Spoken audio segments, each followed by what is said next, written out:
चलिए रुक करेंगे खबरों का। राज्यपाल विश्वभूषण हरिचंदन ने प्रसिद्ध ओडिशा नृत्यांगना पूर्वश्री राउत द्वारा लिखित पुस्तक नृत्य रहस्य द सेक्रेड मिस्ट्रिक्स ऑफ डांस का राजभवन में विमोचन किया। संस्कृति और पुरातत्व विभाग द्वारा प्रकाशित ये नृत्य विधा पर राउत द्वारा लिखी गई चौथी पुस्तक है। इस पुस्तक के माध्यम से बताया गया है कि नृत्य के माध्यम से स्वस्थ रहा जा सकता है और बड़ी बड़ी बीमारियों को दूर किया जा सकता है। इस पुस्तक में छत्तीसगढ़ के बस्तर से लेकर सरगुजा तक के ऐतिहासिक मंदिरों में अंकित नृत्य मुद्राओं का उल्लेख किया गया है। राज्यपाल हरिचंदन ने पुस्तक प्रकाशन के लिए राउत को बधाई और शुभकामनाएं दी।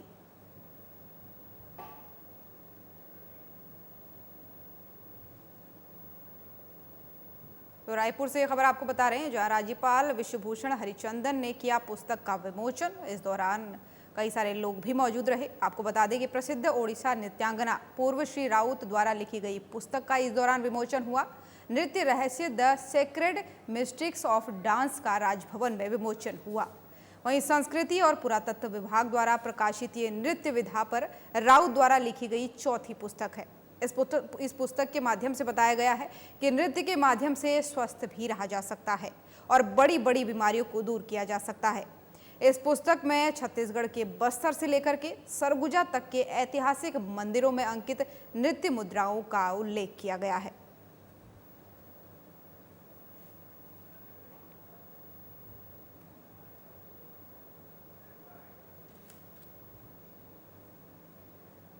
और बैहर में 100% सुरक्षित और शांतिपूर्ण ऐतिहासिक मतदान रिकॉर्ड हुआ। पिछली बार की तुलना में इस साल 4.29% मतदान अधिक हुआ है। सभी विधानसभाओं में 82% से अधिक मतदान हुआ है। वहीं इस साल 34 नए मतदान केंद्र बनाए गए हैं और नक्सल प्रभावित मतदान केंद्रों पर कलेक्टर एसपी हवाई निरीक्षण कर सुरक्षा को लेकर सतर्क दिखे। प्रदेश में बालाघाट एकमात्र ऐसा जिला रहा जहां मुख्य निर्वाचन पदाधिकारी कार्यालय द्वारा सुरक्षा के लिहाज से हेलीकॉप्टर और एयर एम्बुलेंस उपलब्ध कराई गई थी।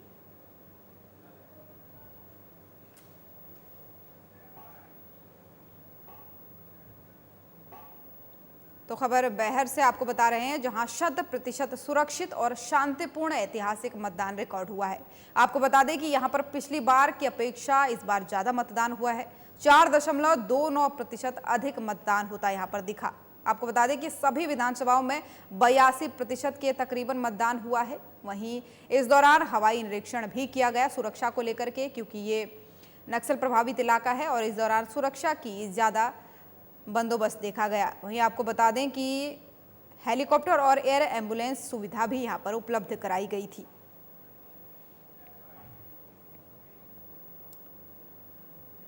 अंबिकापुर शहर में यातायात व्यवस्था दुरुस्त रखना पुलिस निगम के लिए लंबे समय से चुनौती बना हुआ है।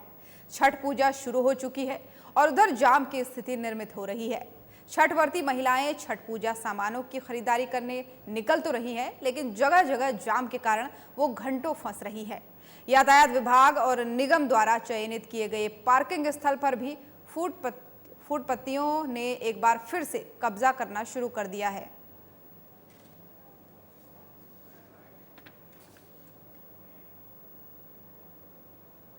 और अगली खबर झाबुआ से है, जहां कांग्रेस प्रत्याशी विक्रांत भूरिया पर हमले की घटना सामने आ रही है।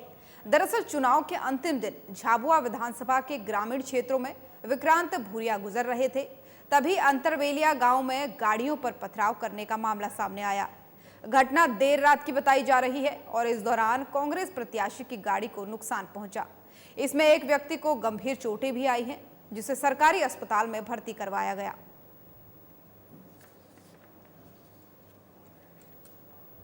झाबुआ से आपको खबर बता रहे हैं, जहां विक्रांत भूरिया पर हमले की घटना सामने आई है और गाड़ियों पर पथराव की खबरें सामने आई। देर रात की घटना बताई जा रही है। इस दौरान कांग्रेस प्रत्याशी की गाड़ी को भी नुकसान पहुंचा है। इसमें एक व्यक्ति को यहां तक कि गंभीर चोटें भी आई है, जिसके बाद से उसे अस्पताल में भर्ती करवाया गया। उसका इलाज फिलहाल अस्पताल में जारी बताया जा रहा है। झाबुआ से खबर आपको बता रहे हैं, जहां पर कांग्रेस प्रत्याशी विक्रांत भूरिया पर हमले की घटना सामने आई है। उनकी गाड़ियों पर पथराव किया गया। दरअसल चुनाव के अंतिम दिन झाबुआ विधानसभा के ग्रामीण क्षेत्रों से विक्रांत भूरिया गुजर रहे थे, तभी अंतरवेलिया गांव में गाड़ियों पर पथराव करने का मामला सामने आया।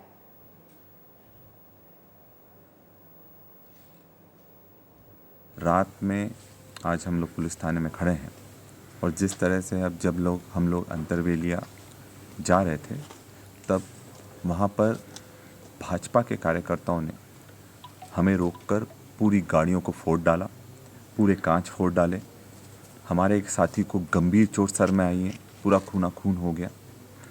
और ये झाबुआ शायद कोई भी नहीं चाहेगा।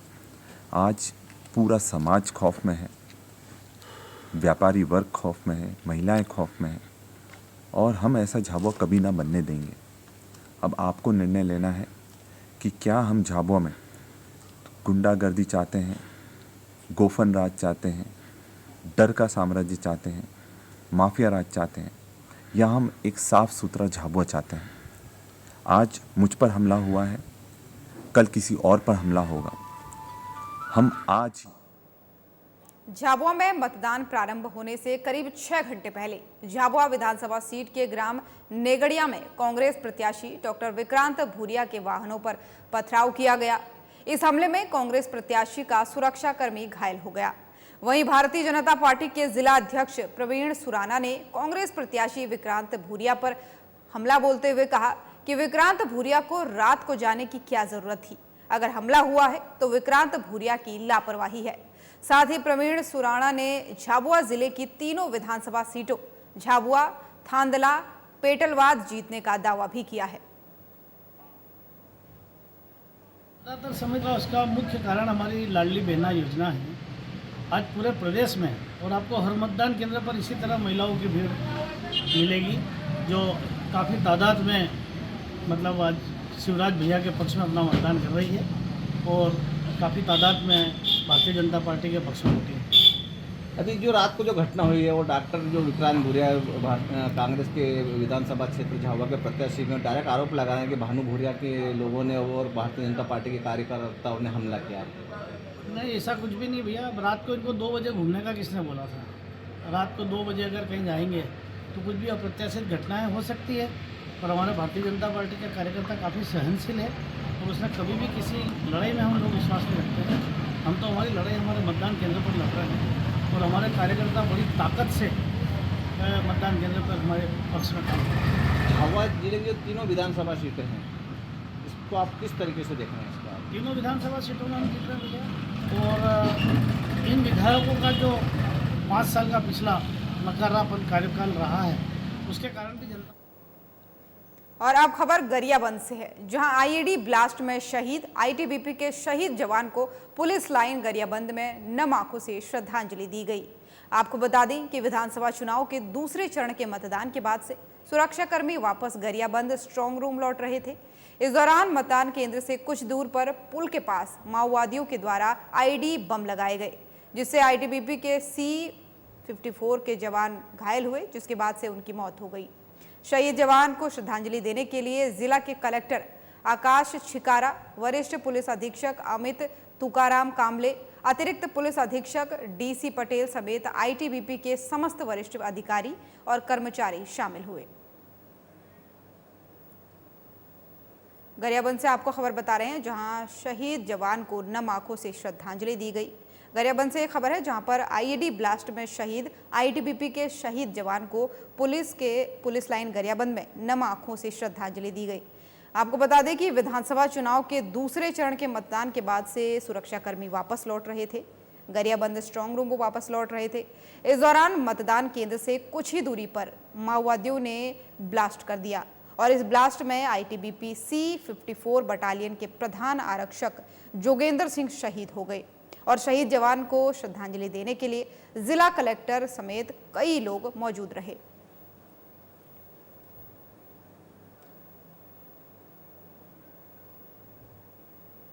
अब खबर सेंधवा से है, जहां गोई नदी पुल पर एक भीषण हादसा हो गया। आपको बता दें कि ट्रक और बस की टक्कर हो गई और हादसे में 12 यात्री घायल हो गए। बताया जा रहा है कि ऑटो रिक्शा ओवरटेक करने के दौरान सामने आ रहे ट्रक का एक्सीडेंट हो गया, जिसमें बच्चे, पुरुष, महिलाएं ऐसे कुल 12 लोग घायल हुए, जिन्हें एम्बुलेंस की सहायता से शासकीय सिविल अस्पताल ले जाया गया। साथ ही आपको बता दें कि जो बस में सवार थे वो अपने मत का उपयोग करने के लिए जहां वोटर लिस्ट में उनका नाम है वो लोग वहां जा रहे थे। तो सेंधवा से आपको खबर बता रहे हैं, जहां पर भीषण हादसा हो गया। हादसे में कुल 12 यात्री घायल हो गए।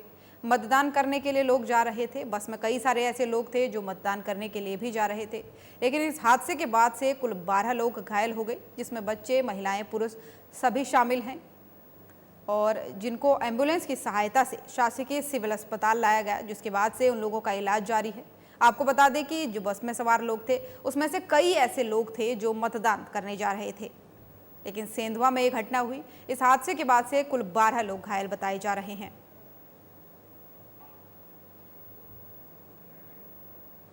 तो सेंधवा से खबर आपको बता रहे हैं, जहां पर एक बस में कई यात्री सवार थे। बस दुर्घटना का शिकार हुई, जिसके बाद से गोई नदी पुल पर यह हादसा हुआ और कुल 12 यात्री घायल हुए। हालांकि सभी यात्रियों को अस्पताल पहुंचाया गया, जिनका इलाज अभी फिलहाल जारी है। आपको बता दें कि इन 12 यात्रियों में बच्चे, महिलाएं, पुरुष सभी शामिल हैं और साथ ही इस बस में कई ऐसे लोग भी थे जो अपने मत का प्रयोग करने के लिए, यानी मतदान देने के लिए मतदान केंद्रों में जा रहे थे। लेकिन उससे पहले ही पुल के पास ये जो बस है वो हादसे का शिकार हो गई और उसमें कुल 12 लोगों के घायल होने की खबर सामने आ रही है। सेंधवा से एक खबर आपको बता रहे हैं और गोई नदी पुल के पास ये बस हादसा हुआ था। ट्रक और बस में ये टक्कर हुई थी और इस टक्कर के बाद से कुल 12 लोग हादसे का शिकार हो गए और 12 लोग घायल भी हो गए, जिनका इलाज फिलहाल अस्पताल में जारी है। इसमें कई बच्चे, कई महिलाएं, कई पुरुष शामिल हैं और कई ऐसे लोग भी शामिल हैं जिनका मतदान होना था, जो मतदान देने के लिए मतदान केंद्रों में जा रहे थे। राज मंदिर बस में बैठे थे जो नंदुरबार से इंदौर जा रही थी। इसमें सामने से ट्रक आ रही थी, इसने ओवरटेक करने में, रिक्शा वाले को बचाने में आमने सामने टकरा गई। कहाँ जा रहे थे? हम लोग काहे के लिए जा रहे थे? आज त्योहार था, बच्चों को लेने के लिए। अच्छा, तो कहाँ कहाँ लगी आपको? मेरे को गले में लगी, और कितने लोगों को लगी हुई? कम से कम 13 जनों को और लगी। काहे के लिए जा रहे थे? वोटिंग के लिए जा रहे हैं। आप कैसी तबीयत? कहाँ लगी है? अब खबर सारंगढ़ से है, जहां बिलासपुर रोड पर एक दर्दनाक हादसा हो गया। मिली जानकारी के अनुसार आपको बता दें कि बस चालक की लापरवाही से एक शिक्षिका की मौके पर ही मौत हो गई। मृतक ममता चौहान ग्राम केडार निवासी, जो चंद्रपुर कॉलेज में प्रोफेसर हैं, रोज के समय के अनुसार अपनी बाइक से वो कॉलेज जा रही थी। तभी बस चालक की लापरवाही से पीछे से ठोकर लगने से मौके पर ही उनकी मौत हो गई।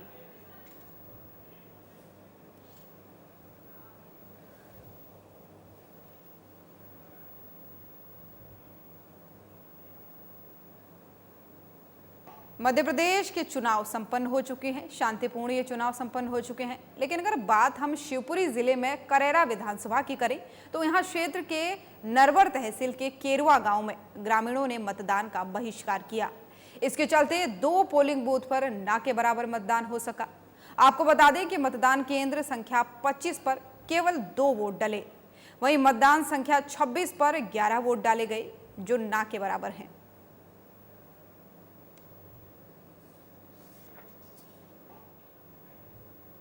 तो खबर शिवपुरी से आपको बता रहे हैं, मध्य प्रदेश विधानसभा के चुनाव संपन्न हो चुके हैं, लेकिन 2 पोलिंग बूथ इस दौरान ऐसे मिले जहां पर ना के बराबर वोटिंग हुई। आपको बता दें कि 25 पोलिंग बूथ संख्या में केवल 2 वोट डले और जिसके बाद से 26 पोलिंग बूथ की अगर बात करें तो यहां पर मात्र 11 वोट डले गए, यानी कि यहां के लोगों ने मतदान का पूरे तरीके से बहिष्कार किया। लेकिन अगर पूरे मध्य प्रदेश की बात करें तो चुनाव शांतिपूर्ण तरीके से संपन्न हो चुके हैं। और शिवपुरी जिले के करेरा विधानसभा की हम बात कर रहे हैं। यहाँ पर क्षेत्र के नरवर तहसील के केरुआ गांव के ग्रामीणों ने मतदान का इस बार पूरी तरीके से बहिष्कार किया है। छत्तीसगढ़ विधानसभा चुनाव 2023 के दूसरे चरण में 70 विधानसभा क्षेत्रों में मतदान संपन्न हो गया है। शुक्रवार शाम 5 बजे तक मतदान पूरा होने पर 70 विधानसभा सीटों में छत्तीसगढ़ में मतदान का कुल प्रतिशत 68.15 रहा। प्राप्त आंकड़े अनुमानित हैं, क्योंकि सुदूर पूर्वी इलाकों से सभी आंकड़े प्राप्त नहीं होने अभी फिलहाल बाकी है। सभी आंकड़े आने के पश्चात ही प्रतिशत बढ़ जाएगा। जहां राज्यपाल विश्वभूषण हरिचंदन और प्रथम महिला सुप्रभा हरिचंदन ने सिहावा भवन सिविल लाइंस स्थित आदर्श मतदान केंद्र पहुंचकर अपने मताधिकार का प्रयोग किया। वहीं राज्यपाल हरिचंदन ने प्रदेश के सभी मतदाताओं से अपने मताधिकार का प्रयोग करने की अपील भी इस दौरान की। उन्होंने कहा कि सभी नागरिकों का कर्तव्य है कि वे अपने मताधिकार का प्रयोग करें। वहीं मुख्यमंत्री भूपेश बघेल ने अपनी पाटन विधानसभा के गृहग्राम कुरूद हीड़ के मतदान केंद्र में सपरिवार मतदान किया। तो रायपुर से आपको खबर बता रहे हैं, जहां छत्तीसगढ़ विधानसभा चुनाव 2023 के दूसरे चरण में 70 विधानसभा क्षेत्रों में मतदान संपन्न हो गए हैं और शुक्रवार शाम को 5 बजे तक मतदान पूरा होने पर 70 विधानसभा सीटों में छत्तीसगढ़ में मतदान का कुल जो प्रतिशत निकल करके सामने आया है वो 68.15 रहा है। हालांकि ये थोड़ा सा अनुमानित भी है क्योंकि सुदूर पूर्वी इलाकों से अभी पूरे आंकड़े प्राप्त नहीं हुए हैं, जिसके बाद से आंकड़ा बढ़ जाने का अनुमान लगाया जा रहा है। आपको बता दें कि राज्यपाल विश्वभूषण हरिचंदन और प्रथम महिला सुप्रभा हरिचंदन ने सिहावा भवन सिविल लाइंस स्थित आदर्श मतदान केंद्र पहुंचकर अपने मताधिकार का प्रयोग किया। वहीं सपरिवार समेत उन्होंने मतदान का प्रयोग किया। अभी आपने देखा मुख्यमंत्री भूपेश बघेल ने मतदान किया है सपरिवार। कुरुड्डी पाटन विधानसभा क्षेत्र का गृहग्राम है मुख्यमंत्री भूपेश बघेल का। यहाँ पर पुरुष मतदाताओं की संख्या 1,07,575 है, जबकि महिला मतदाताओं की संख्या 1,09,086 है। कुल मतदाता 2,16,661 मतदाताओं का पाटन विधानसभा क्षेत्र, जहाँ पर 10,000 से ज्यादा मतदान नए मतदाता है, साथ ही 164 मतदान केंद्र है। इस पाटन विधानसभा में 16 प्रत्याशी अपना भाग्य आजमा रहे हैं। आप समझ सकते हैं त्रिकोणीय मुकाबला है। मुख्यमंत्री भूपेश बघेल के साथ साथ भारतीय जनता पार्टी ने विजय बघेल को उतारा है, जो कि मुख्यमंत्री के भतीजे लगते हैं। साथ ही छत्तीसगढ़ के पहले मुख्यमंत्री अजीत प्रमोद कुमार जोगी के पुत्र, जो वर्तमान में सुप्रीमो है जोगी कांग्रेस के, अमित जोगी भी पाटन विधानसभा क्षेत्र से चुनाव लड़ रहे हैं। मैं पंकज विश्वकर्मा, साथी कैमरा पर्सन नौहर सोनकर के साथ, ग्राम कुरुड्डी, विधानसभा पाटन, जिला दुर्ग, छत्तीसगढ़ से। पूरा विश्वास है कि छत्तीसगढ़ में फिर से कांग्रेस की सरकार आएगी और पूर्ण बहुमत की सरकार है। सर, आपने एक बहुत अहम घोषणा की थी और वो वोट शेयर आपको कितना लगता है कि कांग्रेस के लिए बहुत लाभदायक होगा? कौन सा? औरतों को लेकर जो आपने घोषणा की है। हाँ, लक्ष्मी पूजा के दिन हमने जो घोषणा की कि लक्ष्मी पूजा के दिन छत्तीसगढ़ गृह लक्ष्मी योजना हम सरकार बनने के बाद लॉन्च करेंगे और प्रत्येक महिला को 15,000 रुपया साल का देंगे। राजधानी में लगातार मारपीट की घटनाएं घट रही है। राजधानी में मारपीट की घटनाएं घट रही है। कल भी युवा कांग्रेस के जो अध्यक्ष थे उनका सर फोड़ दिया गया। इस प्रकार की घटनाएं क्यों? भारतीय जनता पार्टी लगातार हिंसा में उतारू है। ये संकेत है कि भारतीय। अब खबर धमतरी से है, जहां विधानसभा निर्वाचन के तहत शुक्रवार 17 नवंबर को जिले के तीनों विधानसभा क्षेत्रों के सभी 753 मतदान केंद्रों में मतदाताओं ने सुबह से अपने अपने मताधिकार का प्रयोग किया है। शाम तक हुए मतदान से ये सिद्ध कर दिया कि मतदाता अब जागरूक हो गए हैं। सिहावा विधानसभा के आदिवासी क्षेत्र के मतदाता अपने मताधिकार को लेकर काफी जागरूक हो चुके हैं। संभावना जताई जा रही है कि कुल मतदान प्रतिशत 85 से ऊपर रिकॉर्ड हो सकता है। मतदान शांतिपूर्वक संपन्न हो गए हैं। लोकतंत्र का महापर्व है और इस महापर्व की मैं सभी को बहुत बधाई देती हूँ, शुभकामनाएं देती हूँ। इसके पहले हमने दीपावली का बहुत बड़ा उत्सव मनाया है और सभी को दीपावली की भी हार्दिक बधाई, शुभकामनाएं। लोकतंत्र का यह महापर्व है और सभी की सहभागिता इस महापर्व में भरपूर संख्या में हो रही है। आप देख रहे हैं गृहग्राम बीरेतरा है और यहाँ पर जितने वरिष्ठ जन है वो सबसे पहले आतुर है वो वोट देने के लिए।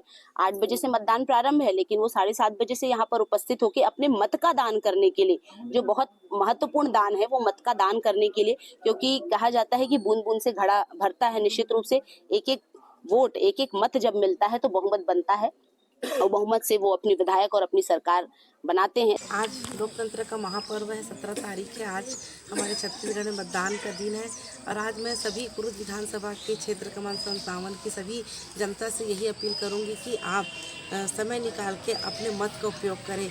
मत का उपयोग करना बहुत ज़रूरी है लोकतंत्र में, तो आप बिल्कुल समय निकाल के आप अपने सही मतदान का सही उपयोग करें। अंबिकापुर विधानसभा में शुक्रवार को दूसरे चरण का मतदान शांतिपूर्ण तरीके से संपन्न हुआ।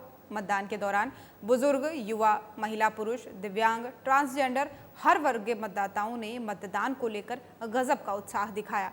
वहीं सरगुजा जिले के अधिकांश मतदान केंद्रों में सुबह 7 बजे से ही मतदाताओं की लंबी कतारें देखने को मिली।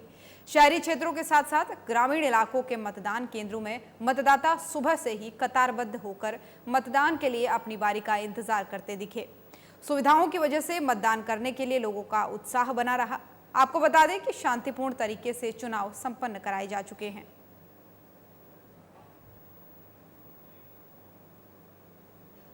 अब खबर कोरबा से है, जहां मतदाताओं में रुझान देखने को मिला। बता दें कि कड़ी धूप में मतदाता लाइन में खड़े नजर आए, क्योंकि जिला प्रशासन की ओर से टेंट की व्यवस्था कहीं की गई थी और कहीं नहीं भी की गई थी। साथ ही कुछ मतदान केंद्रों में सेल्फी जोन भी गायब थे।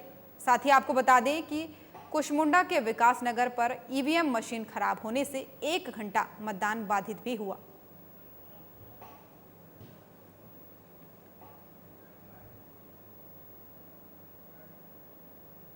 तो कोरबा से आपको खबर बता रहे हैं, जहां कड़ी धूप में लाइन में खड़े दिखे मतदाता। यहां पर प्रशासन की तरफ से कई जगहों पर व्यवस्था थी टेंट की, लेकिन कई जगहों पर व्यवस्था नहीं हो पाई। लेकिन बावजूद इसके कई सारे लोग जो हैं वो धूप में लंबी कतारों में नजर आए अपने मत का प्रयोग करने के लिए। तस्वीरों में आप देख सकते हैं लंबी कतारें मतदान केंद्र के बाहर दिख रही हैं, जहां लोग बारी बारी से मतदान देने के लिए लाइन में खड़े हैं।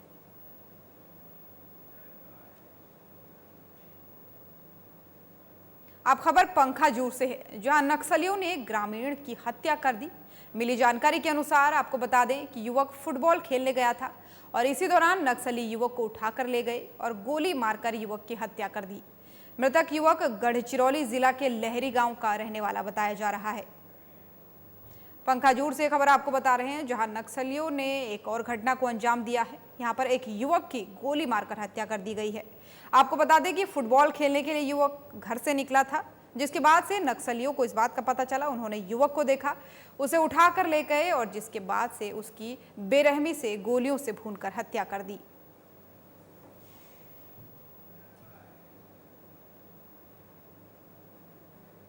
माकड़ी ब्लॉक मुख्यालय में स्थित एसबीआई बैंक में पिछले कुछ दिनों से स्टाफ की कमी के कारण ग्राहक परेशान नजर आ रहे हैं।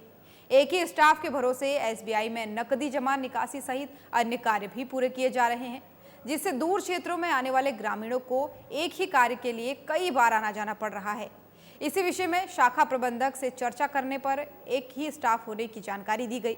व्यापारी संघ माकड़ी के अध्यक्ष विनोद साहू ने बताया कि माकड़ी के व्यापारी पहले अपने दुकान को छोड़कर बैंकिंग के लिए आते हैं। पहले कार्य जल्दी हो जाता था, लेकिन आजकल घंटों लाइन में खड़े रहना पड़ता है। अगर एसबीआई स्टाफ की व्यवस्था जल्दी नहीं करते तो निश्चित रूप से एसबीआई के व्यवसाय पर प्रभाव पड़ सकता है।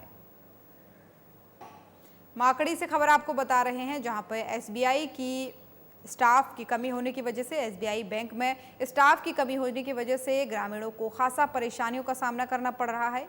एक ही काउंटर में निकासी सहित जमा सहित कई काम किए जा रहे हैं, जिसकी वजह से ग्रामीण वासियों को काफ़ी परेशान होना पड़ रहा है। हालांकि इस मामले में शाखा प्रबंधक से बात भी की गई। उन्होंने बताया कि एक ही स्टाफ है और एक स्टाफ होने की वजह से ये तमाम सारी दिक्कतों का ग्रामीण वासियों को सामना करना पड़ रहा है। इस मामले को लेकर के लोगों से भी बात की गई। उन्होंने बताया कि पहले काम जल्दी हो जाते थे, लेकिन अब काम बैंक में समय पर नहीं हो पाते हैं।